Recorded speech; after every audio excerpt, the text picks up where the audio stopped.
Siyamkela libandla ekuseni egameni lenkosi yethu Jesu. Sise sonveni lesibili esikhatsini sekuda leli phindze libe lisono lapho lidayosisi ligubha lilanga lemndeni.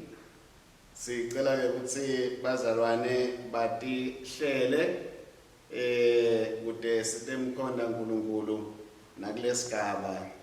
Siletha ke lenkonzo sise Cathedral Church of All Saints eMbabane le ku inhloko yelibandla leMasheshe.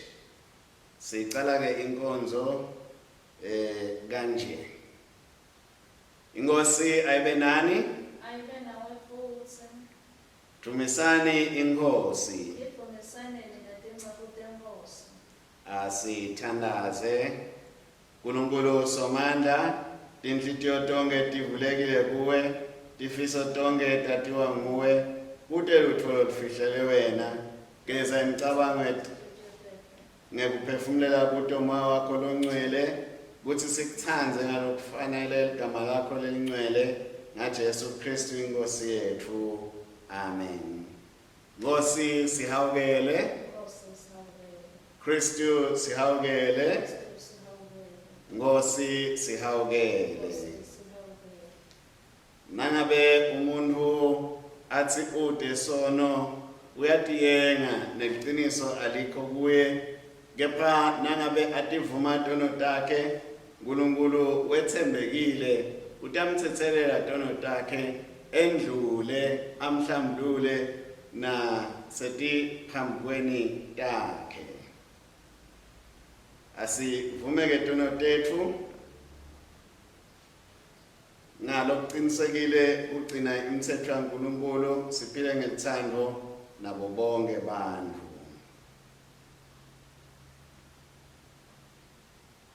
Siyavuma ke kanye sithi uNkulunkulu Somandla Baba wethu lasezulwini, siyatithoba siyavuma ukuthi sonile kuwe kulicala lethu, sonile ngicabanga nangekukhuluma nangekwenda nangekungakwendi lebekufanele sikwende, ngenxa yendodzana yakho Kristu inkosi yethu.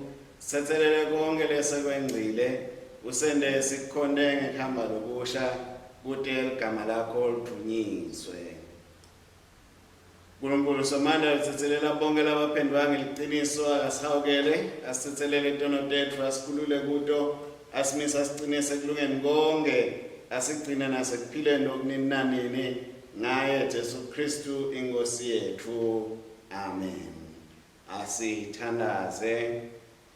Nkosile busisekile wasinika imibhalo kude kuthi sikhombise indlela leya ensinzisweni, sifundise kuyilalela, sifunze ngekunakekela nangelithando nangekuthandaza, usicinise ngekuholwa ngumoya kuthi sibambelele ethembeni lekuphila lokuphakathe ngaJesu Kristu inkosi yethu. Amen. Sitawulalela tifundo talomuhla. Siyanibingelela bazalwane egameni laJesu. Sifundo sekucala sibhalwe eTestamenteni lelidzala encwadzini yeProfeti Isaiah sehloko se-40, sifundza kusukela evesini lekucala. Tuthutanani bantfu bami, kusho uNkulunkulu wenu. Khulumani kahle kubaseJerusalema, nimimetele kubo ukuthi umshikashika wabo wemsebenti sewuphelelisiwe, nekuthi licala lesono sabo selihlawuliwe, nekuthi sebatfole ngalokuphinziwe esandleni zasimakadze ngaletono tabo.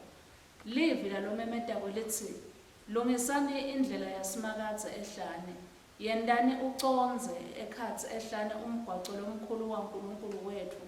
Tonke tigodzi tiyawugcwaliswa, tonke tindzaba nemagcuma kuyawehliswa. Umhlaba lomagebhugebhu uyawulinganiswa, ematsafa latigodzigodzi endiwe abeke.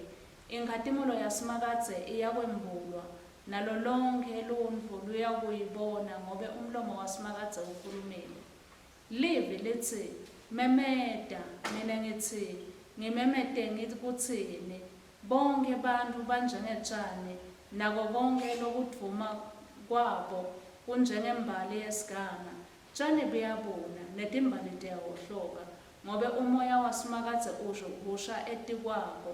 Ngempela bantfu tshani buyabona netimbali tiyawohloka. Kodvwa livi laNkulunkulu wetfu limile kuze kube ngunaphakatsi. Wena loletsa indzaba lemnanzi eSiyoni, khuphukela entsabeni lephakeme. Wena loletsa tindzaba letimnanzi eJerusalema, phakamisa livi lakho umemete, liphakamisa ungesabi. Tsaneni kuwo emadolobha akaJuda, nangu uNkulunkulu wenu. Bukani simakadze longisomandla, ude ngemandla, nangemkhono wakhe uyabusa. Bukani umvuso wakhe unaye, nenkokhelo yakhe ihamba naye. Welusa umhlambi wakhe njengemelusi, ugona emazinyane akhe ngemikhono yakhe. Awasonzete edvutane nenhlitiyo yakhe, utihola kahle leto letinemazinyane. Livi leNkosi leli. Akabonge uNkulunkulu. Lihubo lelimiselwe ilanga namhla lihubo 85, lihubo le-85 emavesi lamabili ekucala bese siqhubeka ku evesini lesiphohlongo kuya ekugcineni. Hawu simakadze ulitsandzile live lakho, wabuyisela tibusiso taJakobe, wathethelela emacala esive sakho, wambombota tonke tono tabo.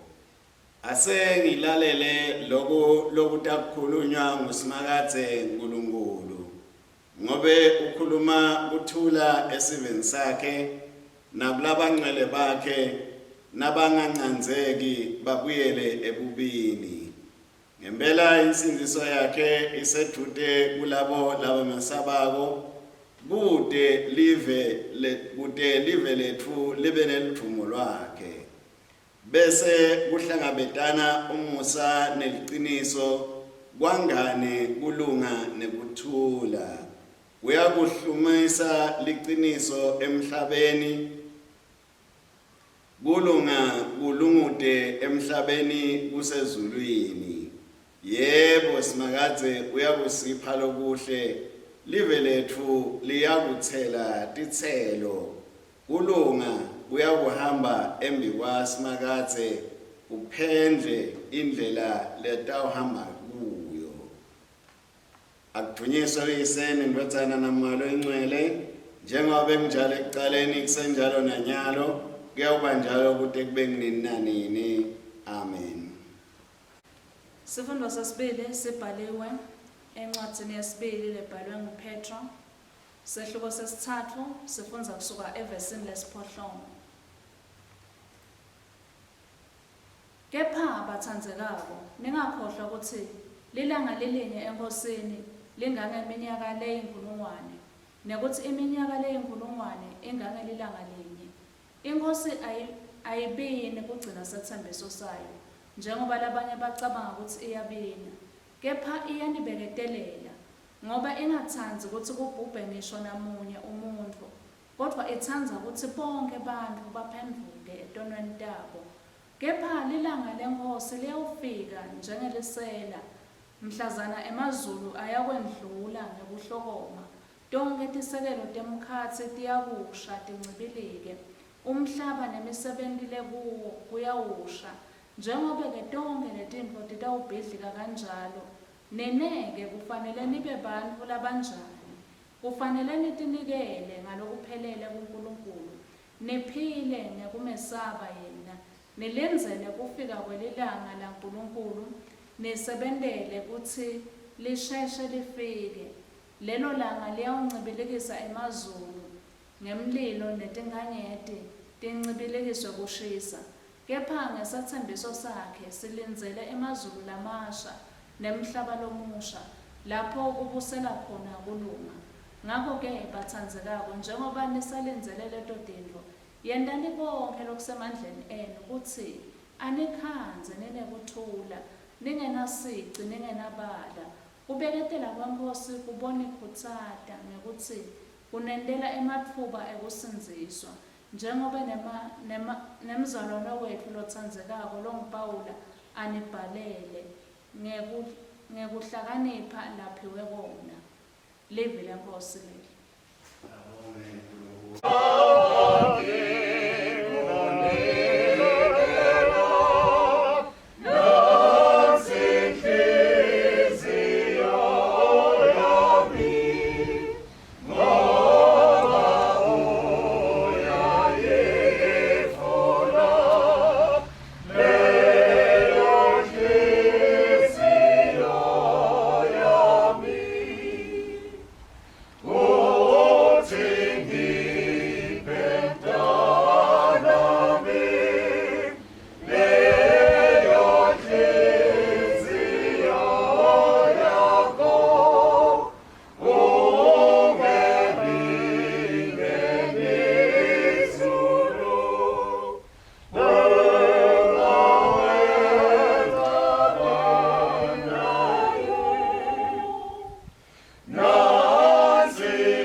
Inkosi ayibe nani.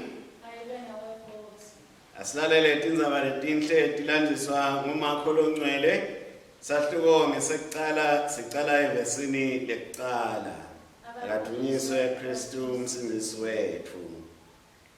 Livangeli la Jesu Kristu indodana yaNkulunkulu licala kanje. Encwadzini yemprofeti Isaya kubhaliwe ukuthi nasi isigijimi sami lengisithuma ukuthi sikuhambele embili sitekubholela indlela. Livi lalomemeta ehlane lithi lungisani indlela yenkosi nende imikhonvo yayo iconze. Nangempela kwavela Johane umbhaphatisi ehlane ashumayela bantfu atsi phendukani nibhajatiswe uNkulunkulu utanitsethelela tono tenu. Bonke bantfu besifundza saseJudiya nabaseJerusalema babephuma bayewulalela Johane. Babethi bangefika ababhaphatise emfuleni iJordani bavume tono tabo. Johane abembatsa ingubo layayendiwe ngeboya belikamela atibophe ngelibhande lesikhumba elikhalweni. Abedla tintsetse neluju lwetinyosi tesiganga. Abeshumayela atsi kukhona lota emva kwami lonemandla kakhulu kunami. Mine angikafanele nekutsi ngigobonzele ngithukulule imichilo eticathulo takhe. Mine benginibhaphatisa ngemanti, kepha yena utanibhaphatisa ngamoya longcwele. Nali-ke livangeli la Kristu. Akabongwe Kristu inkosi yethu. Ngiyakholwa kuNkulunkulu uyise somandla umdali welizulu nemhlaba. Ngiyakholwa kuJesu Kristu indodana yakhe leyodwa inkosi yethu. Weta ngamoya longcwele wadalwa intombi Maria. Wahlushwa kubusa Ponto Pilato. Wabethelwa esiphambanweni. Wafa wangcwatshwa. Wehlela kulabafile. Ngelilanga lesithathu wabuye wavuka. wenyukela ezulwini lapho ahlethi khona ngesekunene seyise utawubuya ade kwehlela labaphila bona labafile. Ngiyakholwa kumoya longcwele nasebandleni lengcwele likatolika nasenhlanganweni yalabangcwele nasekuthethelelweni kwetono nekuvuka komtimba nekuphila lokunene nanini. Amen.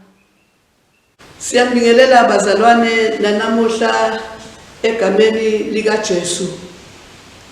Namuhla sifuna ukukhuluma ngenguquko, radical transformation. Kodwa ke singakasho lokho sitawukhumbula sonke ukuthi namhla kulolu suku lapho ngabe sihlangene khona singumndeni wemasheshi sikhona kanye kanye. Kodwa ke simo lesikhungethe lelive lethu siphindze sikhungethe nemhlaba asisivumeli ukuthi sihlangane buso nebuso. Kodwa ke siyabonga kulabo labati kangconywana labasendele ukuthi sikhone ukuhlangana ngalendlela lesihlangana ngayo. Thina-ke njenge Extra Mile Church vele silithethe ngetandla totimbili lelithuba lekusebenzisa labo ngqondvo. Namhla-ke bazalwane lapho sifunze khona umprofeti Isaiah ukhuluma nebantu baseJerusalema. Ukhuluma kulabo lese batawubuya lapho bebathunjwe khona. uNkulunkulu lapho umemetela indvudvudo kulabantu bakhe. Uthi kubo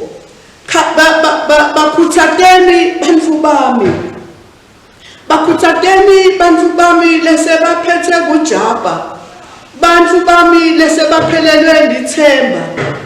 Khulumani kahle nabo nibanakekele, nikhulume emavi enu aze afinyelele nasetinhlitiyweni tabo, beve ukuthi mina ngifuna kubakhulula. Umsebenzi wethu ke thine njengemakholwa lase athole ukuthethelelwa kwetono uNkulunkulu ukuthi nathi sinike indvudvudo kulabo labayidingile. Labantu labalekuthunjweni kwangathi bayaliva livila lomemetako ehlala uthi lungisani indlela yami endle iqonze.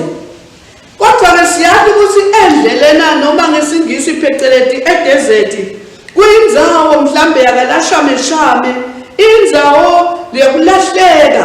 Kodwa siphindze sathi futhi ukuthi kuyindzawo lapho umuntu angafike akhone kuhlangana naNkulunkulu.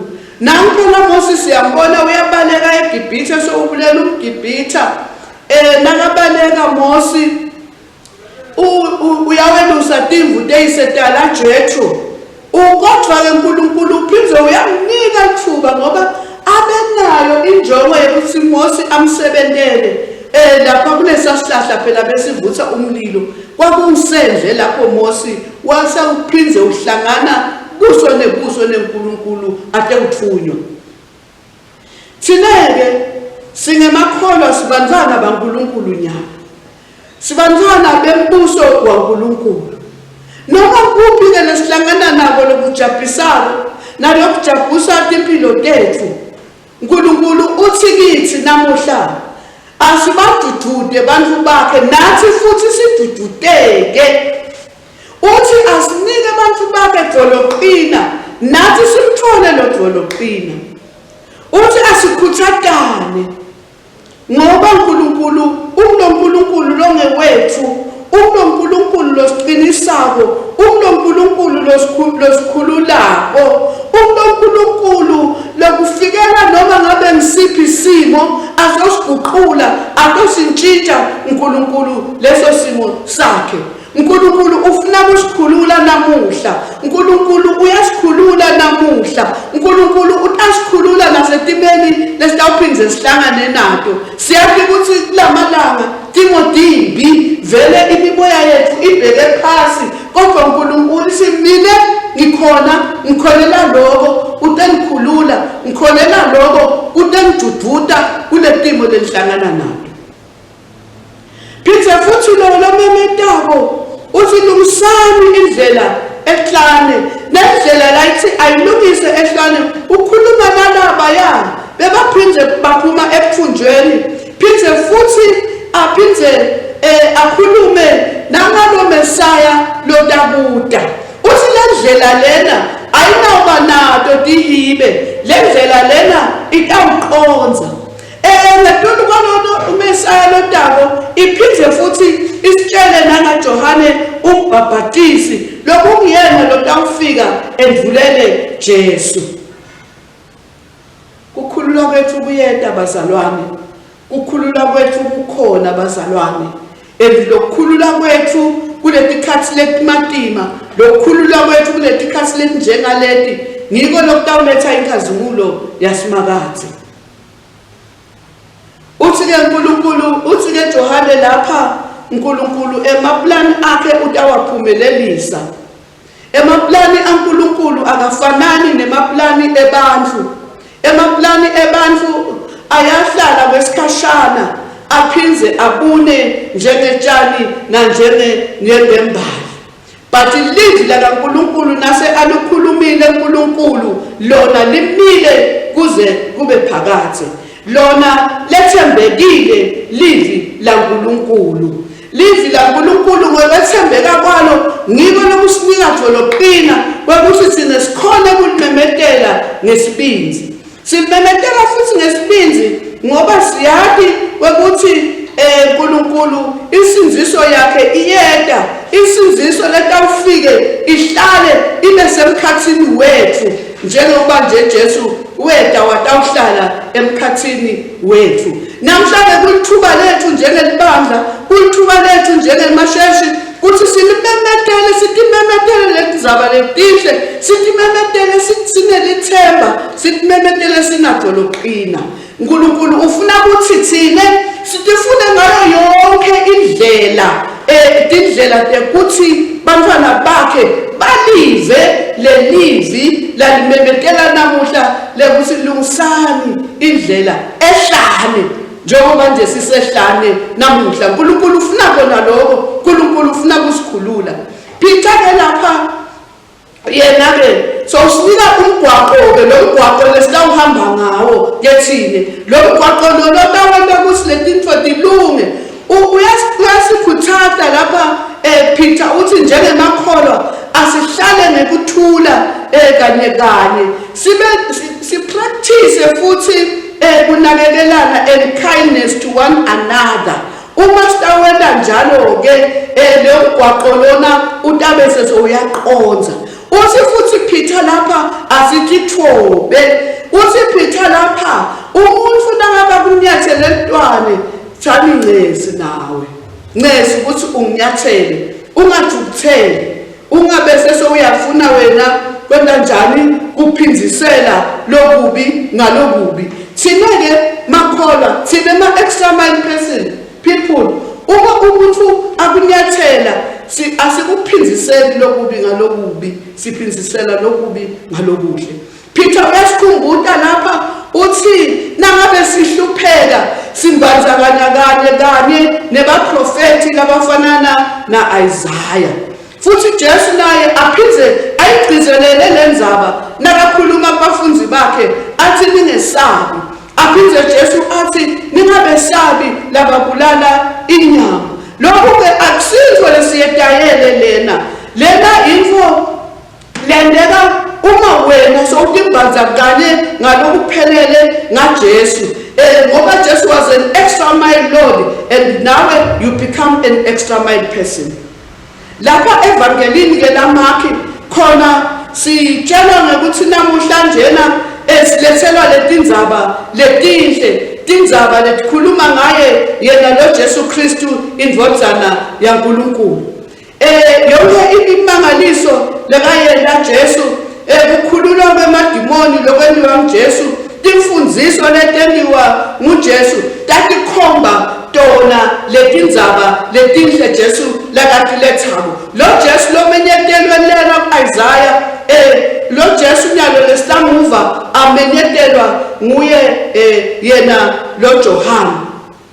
Sona sifundza ke levangeli laMarko siyekuva ukuthi nangempela vele kuqala kwetindzaba letinhle. Leli vangeli leli lifundwa etindlebeni tethu. Letindzaba letinhle namhla tifundwa etindlebeni tethu. Lifuna kusitshela ukuthi singakhathazeki ngoba tindzaba letinhle setifikile. Tindzaba letitosinika doloqina setifikile. Tindzaba letifika ngendlela lesinakayetayeli thine setifikile. Lesi sikhathi setindzaba letinhle masheshe lamahle. Lesi sikhathi sekuyekela khonona. Lesi sikhathi sekuthi siyekele kuba nemagqubu. Lesi sikhathi sekuthi sinakekelane ngoba sikhathi setindzaba letinhle. Lesi sikhathi sekuthi labo imimoya yabo lebheke phansi nathi sinakekele namuhla ngoba sikhathi setindzaba letinhle. Isaiah lapha sowumemetele wathi uyeta lotako, uyeta lo Mesiya, uyeta loyo minele ngimlungisela indlela, uyeta loyo minele lokusho Isaiah ukuthi lungisani indlela tiqonze. Mine lengufakazi waloko, mine lengimendvuleli waloko.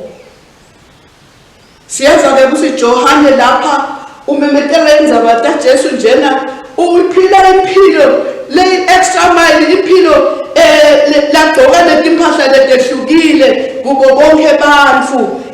Uhlala edle udla kudla lesingakakwetayeli thine, kodwa lona abe nenhloso yinye, inhloso nje yokuthi phendvukani etonweni tenu nisuke ebumnyameni lapho nihleli khona.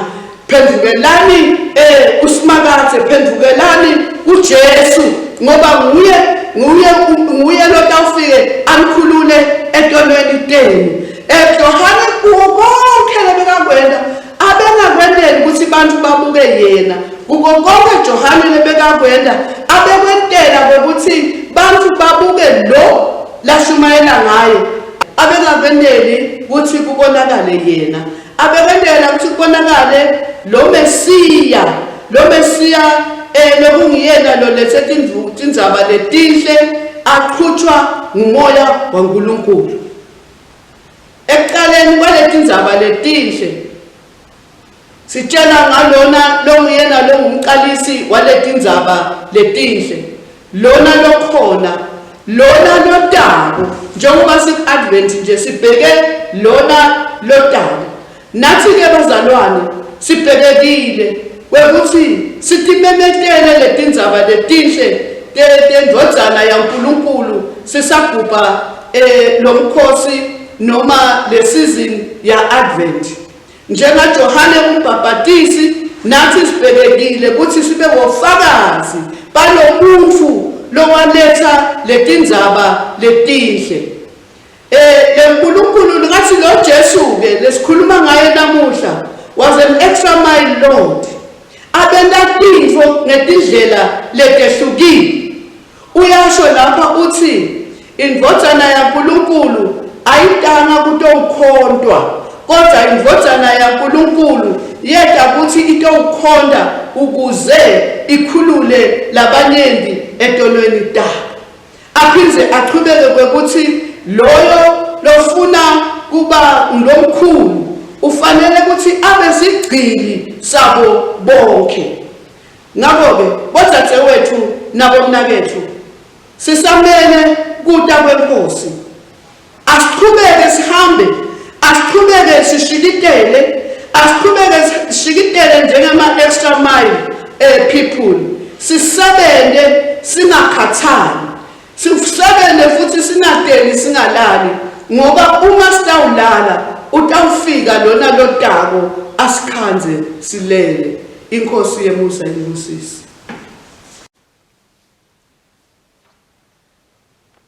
Sitawusebenzisa umthandazo D lo vela esigabeni sekugcina semthandazo yethu.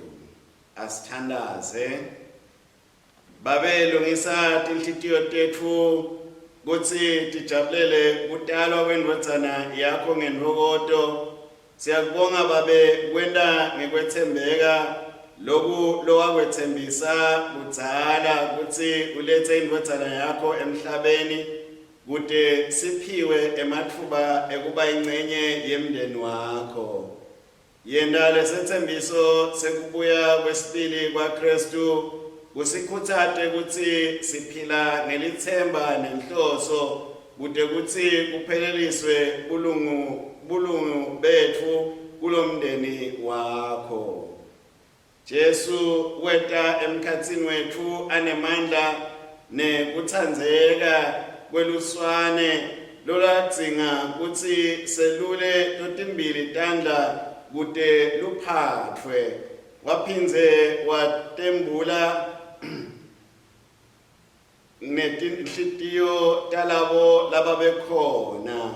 Sisite silahle sono nekulimala lekusiholela ngekungesabi tinsuku tonke kude sitokhona kuvula tandla tetfu kuwe kuthi sikukhonde namhla siphindze simemukele yena uma asabuya kwesibili. Siyabonga ukuthi ungusimakadze lonemusa. Sisalindzele licebo lakho ukuthi livetwe ngalokuphelele. Siphe emandla leswadzingako ekubeketela. Sikhumbute ngekuthula lesikutfola uma sithatha sikhatsi sethu sithulise ebukhoneni bakho. Sikhumbula ukuthi wena uNkulunkulu. Sikhatsi nekubona kwakho babe kwahlala kulungile njalo. Nkulunkulu wekubeketela sikhombise inhlakanipho yakho mayelana nesikhatsi kude sikhule ekwatini nasekuboneni kwesikhatsi sakho. Sende semukele sikhatsi losibekile etimphilweni talabanye nekutsi sibone kangcono kusebenta kwakho lapho sesicakwe kutsi kufanele silinze. Nkulunkulu lotututako utsinze tinhlitiyo tetfu wasitshela kutsi singesabi. Siyakubonga kusipha luthando lwakho lolumangalisako lolubonakala kuKristu. Ukhuluma emavi ekususa bumnyama lobusetinhlitweni tetfu. Usiphe nekwemukeleka lokuthokomele etandleni takho letivulekile kude kutsi ngalelinye ilanga usemukele ekhaya.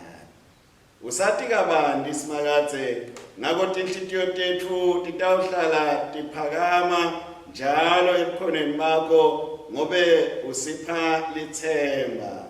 Yenda timphilo tetfu titsintwe nemandla nesibinzi sakho. Usende sithokote ekwatini kutsi Kristu umsindisi wetfu usedvude. Ngako asimlinze ngekulangatelela. Yelapha live letfu ngemivimba ya Kristu. Uphakamise tinhlitiyo letephukile kude sibe nekuncoba tikwesitsa kude silindzele ngekubonga kubuya kweNkosi yethu Jesu Kristu.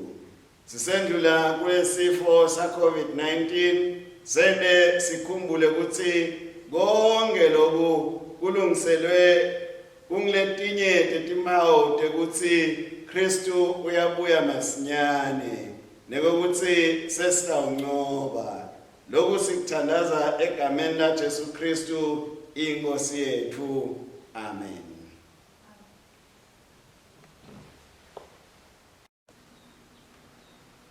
Page 116 etincwadzini tenkonzo. Uyabonga Nkosi uNkulunkulu mdali wetintfo tonke ngemsa wakho sinalesi sinkwa lesinikela ngaso. Sivela emhlabatsini siphekwe tandla tebantfu sitakuba sinkwa sekuphila kitsi. Akabonga uNkulunkulu nini nanini.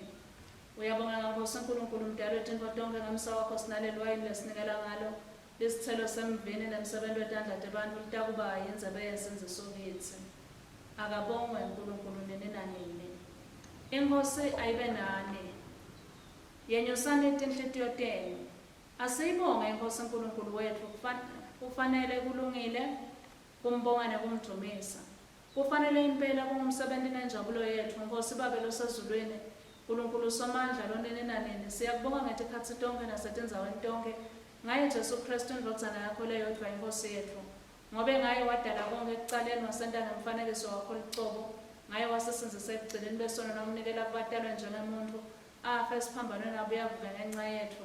Ngaye wasikhetha sababantu bakho nawumhlalisa nawe esihlalweni sakho sobukhosi ezulwini. Ngaye wathumela moya wakho longcwele lophilisayo. Nyalo-ke siyakubonga ngobe lilanga lekukhululwa kwethu selifikile. Ngaye utakwenda tonke tintfo tibe tinsha, uta ngemandla nangelitfulo, ute wehlulela umhlaba. Ngako-ke sesihlangene netingilosi netikhulutato nelibandla lonke lasezulwini sibabate wena sincoma kukhulu nelivumo lwakho. Siyakudumisa nyalo nanini nanini sithi, ungcwele, ungcwele, ungcwele Nkosi Nkulunkulu wemabandla. Nkulunkulu wemandla nebukhosi, lizulu nemhlaba kugcwele luvumo lwakho. Hosana kweliphezulu, ubusisiwe lotakwe egameni leNkosi. Hosana kweliphezulu. Sive Babe ngayo indvodzana yakho Kristu Nkosi yethu, ngaye yemukela iminikelo yethu yekubonga nekudumisa. Uthumele moya wakho longcwele etikwethu nasetikweleti tipho tethu, sinkwa nelwayeni kutsi kube ngumtimba wakhe nengati yakhe kithi. Ngobe ngebusuku lanikelwa ngabo wathatha sinkwa, asakubongile wasihlephula wabapha abafundzi bakhe wathi, thathani loku nidle, kungumtimba wami lonikelelwa nine, yendani loku kube ningikhumbule.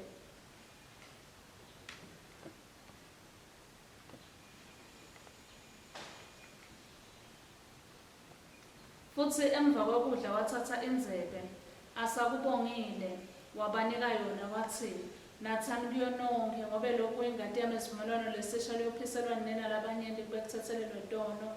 Yendani lokhu ngetikhatsi tonke tekuyinatha kwenu kube ningikhumbule.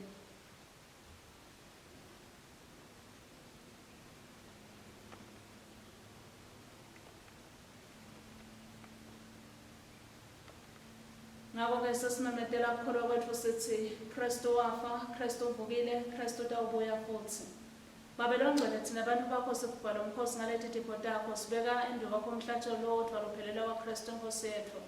Sibonga ukuvuka kwakhe kulabafile nekwanyukela kwakhe ebukhosini belizulu. Nkosi lenemusa, samukele ngaye noma singafanele, kude kuthina lesihlanganyela umtimba nengati yendvodzana yakho, sihlanganiswe nabantu bonke balesi sikhatsi nebetizukulwane tonke. Siphe kutsi sithi siselindzele kubuya kwaKristu umsindisi wethu ngelidumo nekunqoba kombuso wakhe. Sikhulethe nsuku tonke kufanane naye, udunyiswe ubatshadwe libandla lonke lelisemhlabeni nalelisezulwini. Babe Somandla kanye naye nakuye nangaye ngemandla amoya longcwele ngetikhatsi tonke nyalo nanini. Njengaloku Kristu asifundzisa sinesibindzi sekuthandaza sithi, Babe wetfu losezulwini, alingcweliswe ligama lakho, umbuso wakho awude, intsandvo yakho ayentwe emhlabeni njengasezulwini. Siphe lamhla kudla kwethu kwamalanga onke, sithethelele tono tetfu, njengoba nathi sibathethelela labasonako. Ngasingenise ekulingweni, usisinzise kulokubi, ngobe umbuso ngewakho, nemandla nebukhosi, kude kube nini nanini. Amen. Sinkhwane sesihlephulako, asiyoyi nenhlanganyelo yomtimba waKristu na. Thina lesibanyenti singumtimba munye, ngobe sonke sihlanganyela sinkhwasinye. Jesu mvana yaNkulunkulu sihawukele, Jesu mthwali wetono tethu sihawukele, Jesu msindzisi wemhlaba siphe kuthula kwakho. Nkosi lenesihawu, asisondzele kuleli tafula lakho sethemba kulunga kwethu, kepha sethemba sawo sakho lesikhulu. Asifanele ngekwethu nekutsa imvuthuluka ngaphasi kwelitafula lakho, kodwa wena uyinkosi lekuma kwayo ukuhawukela njalo. Ngako-ke siphe Nkosi lenesihawu, ube siyidle ngalokufanele inyama yendvodzana yakho letsandzekako Jesu Kristu, siyinathe ingati yakhe, kude sihlale kuye naye kithi, kude kube nini nanini. Amen.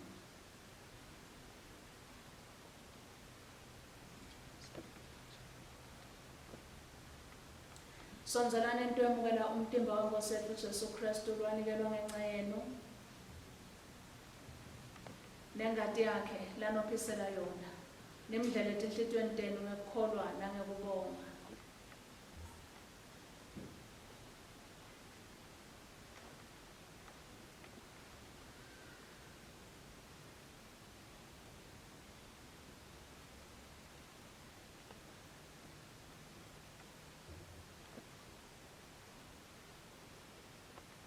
sonselana.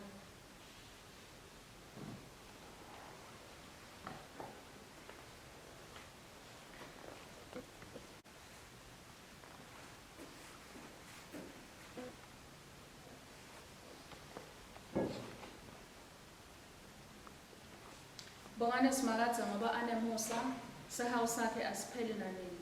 Simakadza uNkulunkulu mnikati wemandla onke, siyakubonga ngoba ngaleti mfihlakalo letingcwele usondlile ngemtimba nengati yendvodzana yakho umsindisi wethu uJesu Kristu, nangekusigcina ngemsamo wakho emtimbeni wendvodzana yakho loyinhlangano yabo bonke labakholwako. Siside kube sibeketele njengamakholwa laphilako kulobu budlelwano lobungcwele, nekube sikhulu elithandweni nasekulaleleni intsandvo yakho. Ngaye Jesu Kristu Nkosi yethu, lo khona abusa nawe namoya longcwele uNkulunkulu munye kude kube nini nanini. Amen. Baba mnikati wamandla, sitinikela kuwe ngaJesu Kristu Nkosi yethu, kutsi sibe ngumhlatshelo lophilako, sithumele eveni ngemandla moya wakho longcwele, sihambe sisebentele eliphumo nebukhosi bakho. Kuthula kwaNkulunkulu lokwengcaconza konke kutigcine tinhlitiyo tenu nemicabango yenu nimati nimtsandze uNkulunkulu nendvodzana yakhe Jesu Kristu. Nesibusiso saNkulunkulu somandla uyise nendvodzana namoya longcwele asibeke njalo ate abuye Jesu. Amen.